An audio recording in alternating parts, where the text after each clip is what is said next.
Infelizmente, nenhuma previsão de chuvas, né? Existe aí uma grande possibilidade de fechar o mês de julho sem nenhuma ocorrência de chuva aqui em Rio Claro e região. Isso afeta diretamente a questão do abastecimento de água, Denilson? Sim, afeta porque essa estiagem já está vindo já de algum tempo, né? Nos meses anteriores aí de junho e maio também não choveu aquilo que a gente gostaria que chovesse, né? Não houve chuvas consideráveis, acima de 5 milímetros, 10 milímetros nesse período. Então, conforme a estiagem vai avançando, os níveis dos rios, né, tanto do Corumbataí, que captamos 60% do abastecimento da cidade ali, e do Ribeirão Claro, que é os outros 40%, ficam realmente comprometidos. Podemos dizer que nessa situação que estamos hoje, né, nós temos aí um nível de água suficiente para o tratamento desse momento, né, para abastecer a cidade, mas não estamos num nível confortável, né, como gostaríamos de estar. Porém, não está também no nível crítico, né, a ponto de haver racionamento. Mas seria bom a gente ter um controle já sobre isso, né, para que nós depois, mais na frente, não passemos necessidade. Sérgio, para isso o DAI já vem providenciando, então, um plano de estudos, de ações, iniciativas que podem ser feitos nesse momento. Em relação, antes de se chegar a um racionamento, existem algumas medidas que podem ser tomadas pela população, pelo departamento, para reduzir esse gasto, esse uso da água? Exatamente, Carla. O DAI já, através da diretoria do Denilson, vem providenciando e vem elaborando um plano de racionamento. O Denilson pode esclarecer alguns detalhes em seguida, e no momento está sob a apreciação da ARES, e tão logo eles liberem, nós faremos ampla divulgação, tá? Quais seriam essas medidas, então, Denilson, que podem ser tomadas antes de se chegar no racionamento propriamente dito? Esse plano que foi elaborado, Carla, é o plano de racionamento de abastecimento de água, né? Isso todos os municípios, ou a grande maioria deles, os principais, né, municípios, eles já têm, e nós também elaboramos o nosso.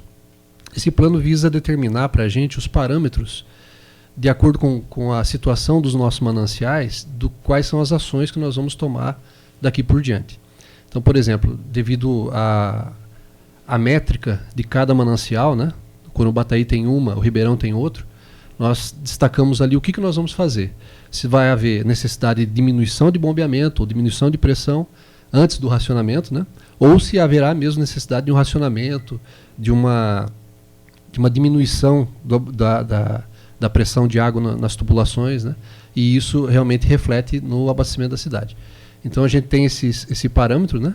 Através desse plano, isso nos deu um norte para que a gente possa comunicar também à população, né, com um pouco de antecedência, para que também haja preparação deles, né? Esse plano ele já agora aguarda uma autorização da agência, da ARES, para daí ser colocado em prática? Exatamente. Já está na mão da ARES PCJ, né? Eles estão fazendo a análise desse plano. E assim que nós tivermos o retorno deles, né? Se tiver tudo certo, tudo de acordo, a gente faz a divulgação dele nos nossos sites, né? Nos nossos canais oficiais. Aí a população vai ter amplo conhecimento dele. Sobre ele. Sempre que a gente fala aqui na questão da estiagem, da necessidade do uso racional da água, nós temos manifestações dos nossos ouvintes, dos nossos internautas, cobrando que deveria haver fiscalização, deveria haver lei com previsão de multa para os casos de desperdício. Porque o comentário sempre é que não são todos que entendem aí, que têm uma consciência sobre essa questão da necessidade do uso racional. Esse plano, ele prevê alguma coisa nesse sentido de fiscalização, de multa? Como é que ele funciona? Na realidade é um plano bem técnico, né, Carla? É só realmente para a gente entender quais as ações que o departamento vai tomar de acordo com a quantidade de água que a gente tem nos rios para poder captar e tratar. Essa questão é mais uma questão jurídica, né? Administrativa, e daí não cabe à área técnica resolver, né? Esse plano é estritamente técnico, né? Certo. Então, a questão de racionamento, de multa, né? Isso cabe mais à área administrativa resolver. Pode-se chegar a isso, Sérgio, se houver uma situação crítica? Esperamos que não. Se houver uma conscientização da população no uso racional, através das informações desse plano, esperamos que não seja necessário. Mas, a exemplo do ano passado, num primeiro momento um aviso de conscientização, num segundo momento a possibilidade de multa. Mas isso será divulgado com antecedência conforme cada etapa for acontecendo, tá? Em última instância, o corte de fornecimento. Mas aí são casos raros, mas existe sim previsão e amparo para multar. Existem ferramentas para isso, né? Se chegar a um momento, né, que isso seja necessário. Sim.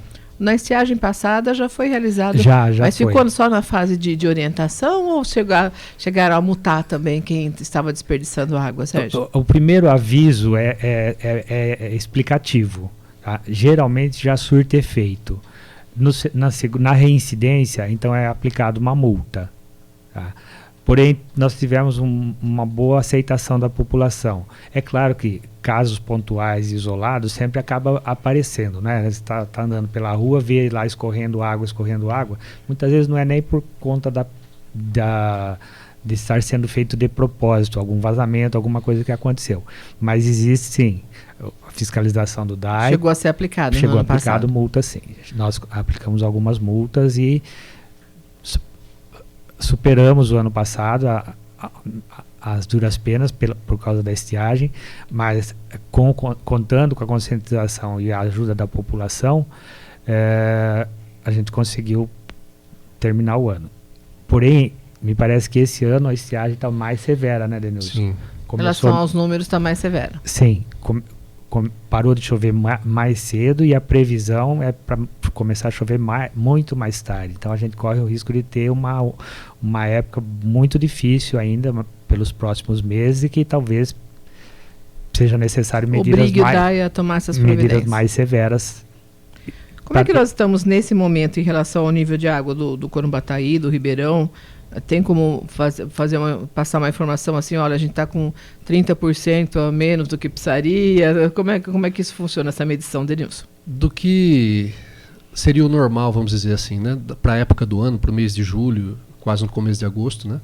Nós estamos aí mais ou menos com 70% do volume. Então já estamos abaixo, né? Devido a isso mesmo que o Sérgio comentou.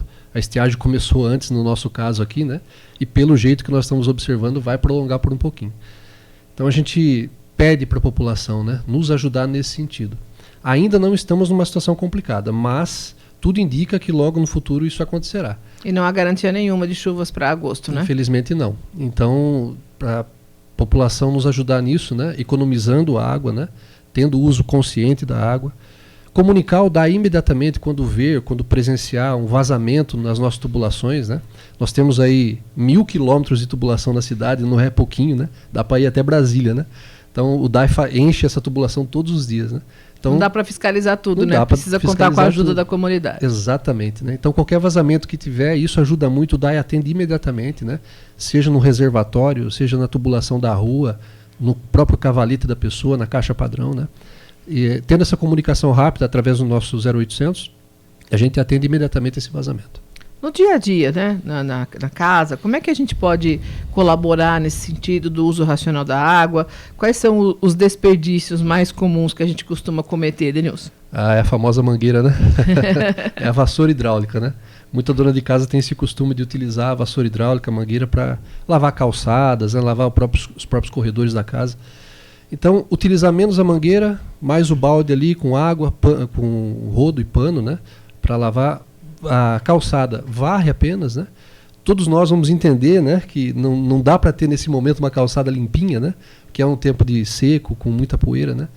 Os corredores da casa interna também, utilizar às vezes a água de reuso da máquina de lavar, né? Na higiene pessoal, por exemplo, na hora do banho, né? Desligar o chuveiro na hora de se ensaboar, desligar a torneira na hora de escovar o dente, né? Tudo isso são pequenas ações, né, que contribuem muito para o departamento, ajudam muito a gente a manter pouco, o abastecimento. Né? Mas pode ajudar. Um grãozinho aqui em cada lugarzinho ajuda muito a gente a manter o abastecimento da cidade. Existe algum trabalho também junto ao comércio, à indústria? Porque eu estou fazendo essa pergunta, porque geralmente é esse questionamento que chega também.